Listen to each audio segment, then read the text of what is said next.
예, 안녕하십니까. 오늘은 중요한 얘기고, 특히 전기차, 2차 전지 투자하시는 분들 꼭 들으시길 바라겠고, 그리고 같이 좀 의논하는 그런 시간 갖도록 하겠습니다. 여러분들은 전기차 시대, 앞으로 더 확장될 것인지, 다시 전기차가 위축이 될 것인지, 어떻게 생각하시는지요?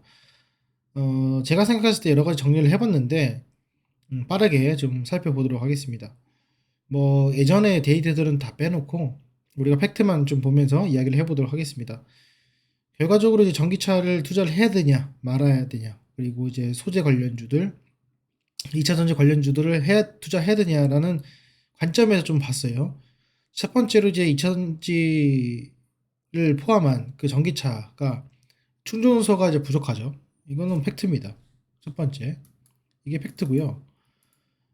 그리고 이제 겨울철에 주행거리, 이런 것들도 겨울철에 이제 100km 정도 주행거리가 짧아집니다. 그리고 히터를 틀면은 또 줄어들죠. 이게 단점이죠. 단점입니다. 사실 이거 갖다가는 뭐 그 전기차가 뭐 늘어나지 않게 하는 저희 요소는 아닙니다. 그렇죠? 여기 있고 그 다음에 이제 한계 중에 하나는 뭐냐면은 이제 배터리 밀도 혁신이 필요합니다. 그래서 주행거리의 한계가 400km 정도, 실주행거리가 400km 정도 되는데 여기에 대한 이제 배터리 밀도라든지 안정성은 뭐 나중에 이야기하고요. 배터리 밀도 거기에 대한 뭐 수행 능력이죠. 그래서 1.kg 대비 부피 대비 얼만큼 충전을 할 수 있는지 이거에 대해 혁신이 필요합니다. 이 혁신을 하지 못하면 상당히 지금 위험한 상황이다. 더 이상 이 소비자들을 만족할 수 없는 상황이다. 라고 말씀을 좀 드려보고 싶고 실질적으로 그래서 결과적으로 이렇게 되면은 어, 고성능의 이제 전기차가 나와야 되는데 그러려면은 소비자가 시장 수요를 확대하는 데 좀 부족하기 때문에 결국에는 가성비가 나와야 되죠. 테슬라도 최근에 이제 가성비 자동차 전기차를 내놓는다고 하는데 문제는 이게 기존에도 전기차의 만족도가 사실은 만족하는 부분도 있지만은 이제 부족한 부분이 많이 있죠. 그게 명확하고. 근데 이제 가성비로 되면은 그 명확하게 그 한계가 더 한계로 드러나게 됩니다. 그래서 키로수도 줄어들고 이 가성비 전기차의 한계가 있습니다.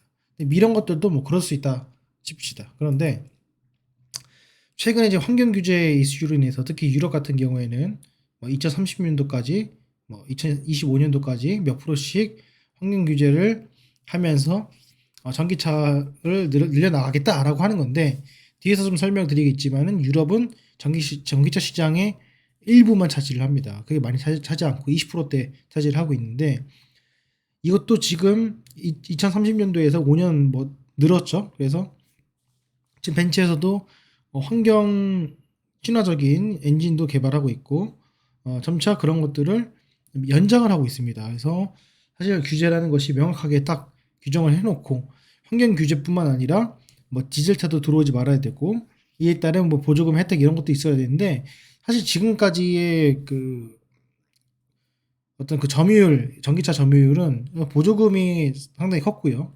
그리고 자세한 것도 뒤에 좀 보여드리도록 하겠습니다. 그리고 또 하나는 이제 하이브리드의 역습인데 실질적으로 이 환경 규제 때문에 그리고 여러 가지 부정적인 요인으로 사실 가솔린을 타던 사람이 가솔린에서 전기차로 바꾸기보다는 디젤 타는 사람들이 전기차로 갔든지 하이브리드로 가는데 실질적으로 통계들을 보게 되면은 디젤 차가 전기차로 가는 게 아니라 차가 하이브리드로 많이 이제 포지션 변경을 했습니다. 그래서 그런 것들이 조금 뭔가 부정적인 요인이 될 수 있지 않을까라는 생각이 들고 실질적으로 도요타 같은 경우에도 전기차로 가는 것보다는 하이브리드가 생각보다는 오래 써먹을 수 있을 것이다 라고 해서 노선을 예전부터 다른 노선을 타고 갔었죠.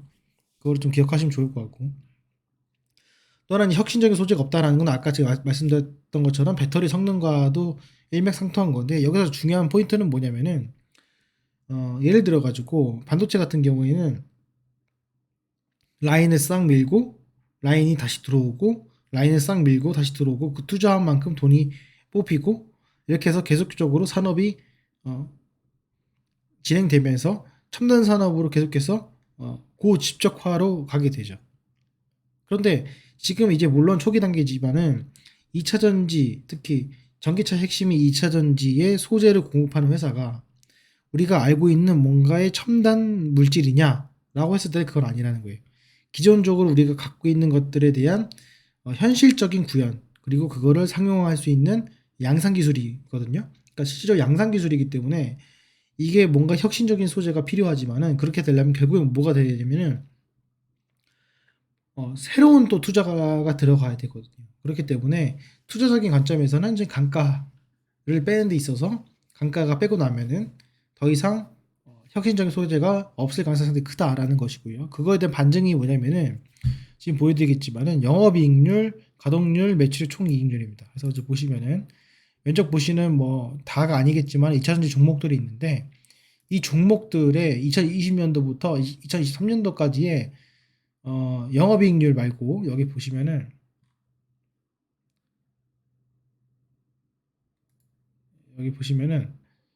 매, 매출 총이익률이 있습니다. 그러니까 결국에는 뭐 감가상각 이런 거 다 빼고요. 영업이익률 다 빼고 어, 원가입니다. 원가. 이 차지하는 원가. 원가를 보게 되면은 결국엔 어떻게 됩니까? 얘가 어, 줄어들어요. 줄어듭니다. 이 자체가. 근데 이거는 그나마 다행인데 지금 첨보는 그나마 다행인데 왜냐면은 워낙 얘는 예전부터 영업이익률이 높았습니다. 그런데 또 불구하고 최근 보면 6.5%까지 떨어지고요. 그렇죠? 포스코 퓨처엠 볼까요? 포스코 퓨처엠은 10%가 넘지 않습니다. 매출의 총이익률이. 그렇죠? 그러니까 아무리 내가 많이 팔아도 10%가 안 넘는 구조가 된다는 거예요. 대주전자재료 이것도 매출 총이익률이 줄어들고 있고요. 그리고 영업이익률 자체도 10%가 넘지 않습니다. 자, 에코프로 보겠습니다. 에코프로도 매출의 총이익률이 15%에서 9%까지 감소를 하고 있고 영업이익률은 당연히 10%가 넘지 않습니다. 에코프로비에 보겠습니다. 얘도 마찬가지로 최대가 매출의 총이익률이 12%대. 나노신소재 보겠습니다. 나노신소재 같은 경우에는 매출 총이 높아요. 높은데 여기 보시면 영업이익률이 그래도 10%대 이렇게 유지하면서 보여주고 있습니다. LG 에너지 솔루션입니다. 얘는 영업이익률이 10% 넘은 적이 없습니다. 남는 게 별로 없어요. 매출의 총이익률이 줄어들고 있습니다. 그죠? 이거는 뭐 설비 투자랑 상관이 없는 거예요. 매출의 총이익률은 그냥 단지 매출액 대비 원가예요. 그게 감소하고 있다는 것은 그 판매 가격을 낮췄다는 것밖에는 해석이 안 됩니다. 삼성 SDI 이것도 마찬가지로 줄고 있고요. 영업이익률 줄고 있습니다. 다른 종목 다 마찬가지예요. 솔브레인도 마찬가지고요. 그죠? 다 줄고 있습니다. 다 하나도 빠짐없이. 자, 여기 보시면은 지금 아시다시피 가동률은 최대예요. 그런데 최대임에도 불구하고 별로 남는 게 없습니다. 그 즉슨 뭐냐면은 실질적으로는 그 멀티플을 많이 받는 첨단 소재를 만드는 것처럼 보이지만 거기에 대한 그 어떻게 보면은 진입장벽이 어떤 캐파 증가에 따른 진입장벽 그리고 처음에 뭐 삼성 SDI나 LG 에너지 솔루션이나 뭐 테슬라랑 같이 함께 했다에 대한 것이지 원가 절감을 위한 공격적인 그 가격 원가 절감 경쟁이 들어오게 되면은 방어할 수 있는 것이 마땅치 않다라는 거예요. 그게 있고 또 중요한 문제 중에 하나는 뭐냐면은 중국이 최대 수혜자라는 겁니다. 그래서 보시면 아시겠지만 중국 시장이 55%고요. 유럽 시장이 24%, 미국이 13%인데 왜 이게 문제가 되냐면은 중국이 최대 수혜지예요. 예. 그러니까 결국에는 전기차가 성행을 하면 중국 좋은 일을 시키는 거거든요. 근데 아시다시피 지금 미중 무역 전쟁이라든지 중국을 죽이기 위한 그런 반도체도 마찬가지고요. 그런 것을 봤을 때는 쉽사리 그런 정책을 가지 않으려는 것이 크고 또 하나는 전체적인 시장에서 유럽이 24%, 미국이 13%밖에 되지 않는다는 점입니다. 물론 증가할 수 있는 폭이 많지만요. 그리고 보면은 중국이 최대 수혜지인 데다가 또 그 중국에서 메이커가 마켓 시어가 제일 높은 게 문제입니다. 그 테슬라 다음으로 테슬라 거의 뒤를 추격을 하지만은 여기 보시면 아시겠지만 마켓 시어가 커요. 네, 엄청 큽니다. 이게 문제예요. 뭐냐? 중국이 들어오면은 이러면 아시면서 중국산이 들어오기 시작하면 뭐죠? 시장 경제를 혼란을 일으키죠. 저기 나 중국집에서 짜장면 6,000원에 팔고 싶은데 저기 3,000원짜리 중국집이 들어오는 거예요. 됩니까? 니 죽냐 나 죽냐 한번 해보자 하고선 결국에는 그렇게 해가지고 시장을 괴멸시키고서는 사라지는데, 결과적으로 이 전기차 시장도 테슬라가 독점을 해서 전기차가 프리미엄 시장으로 가고 그러는 것도 상당히 좋다고 생각해요. 근데 이거는 뭐냐면은 전기차가 가성비도 아니죠. 그렇다고 해서 프리미엄 시장도 아니에요. 왜 프리미엄 시장이 아니냐라고 하면은 정말로 돈이 있고 돈 많은 사람들이 전기차를 타냐? 그건 아니라는 거죠. 왜냐면 자동차에서는 더 프리미엄 시장이 있기 때문에 뭐 실질적으로 전기차로 가는 거에 대해서는 의미가 없는 거죠. 그러니까 왜 전기차로 가야 되냐라는 질문을 했을 때 저는 개인적으로 자율주행과 이 AI의 안정성을 위해서 반드시 전기차 시스템이 필요하다라고 저는 생각을 합니다. 하지만 그게 갖춰지지 않는 이 현재 상태에서는 사실 프리미엄 시장으로 했을 때 왜 전기차를 사야 되지라는 의문이 드는 거죠. 그래서 전기차가 지금 상당히 어떤 위치가 애매모호하고, 그리고 더욱이 가성비로 하면은 중국이 지금 꽉 잡고 있기 때문에 이 가격적인 측면에서도 상당히 힘들다. 그러면은 결국에는 테슬라도 어떻게 됩니까? 가격을 내려야 되고, 그렇게 되면은 소재 기업들도 가격을 내려야 됩니다. 그러면은 일단 LG 에너지 솔루션도 가격을 내려야 되고, 삼성 SDI도 가격을 내려야 되고, SKC도 가격을 내려야 되고, 결국엔 다 그 소재 업체들 가격 다 내려야 되기 때문에, 근데 그거 안 돌리면 어떻게 됩니까? 가동률 떨어지면 결국에는 적자예요.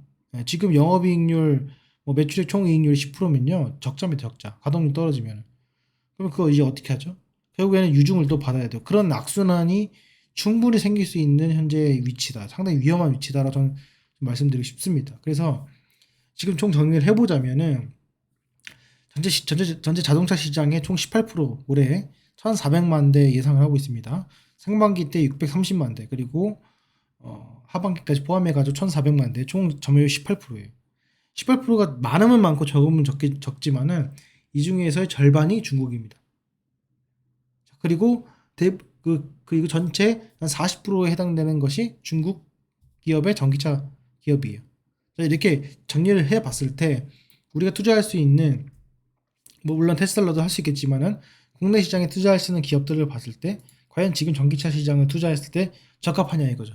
지금 전체 시장에서 고점을 찍고 내려오는 이 순간에 이 고점은 이런 것들이 모두 긍정적으로 반영이 되고 규제도 명확하게 진행이 되고 있고, 그런 것들이 모두 잘 풀려나갔을 때의 최대 매출, 최대 가동률을 가지고 좀 우리가 해석을 해서 고점을 찍었기 때문에 사실 이 전고점을 다시 넘는다라고 했을 때는 상당히 리스크가 상당히 크다고 저는 생각을 합니다. 그래서 다시 한번 우리가 생각해 볼 필요가 있다고 생각이 들어요. 그래서 제 개인적으로는 지금 말씀드린 요 내용들의 상당 부분이 해결이 된다면은 충분히 그 전기차 시장 그리고 2차 전지 시장의 가격적인 메리트 그리고 투자 가능성이 있다고 생각이 들지만은, 이런 부분이 상당 부분 해소가 되지 않는다면은 상당히 위험한 투자이지 않을까라는 개인적으로 생각을 해봅니다. 어쨌건 4차 산업 시장, 특히 전기차 시장,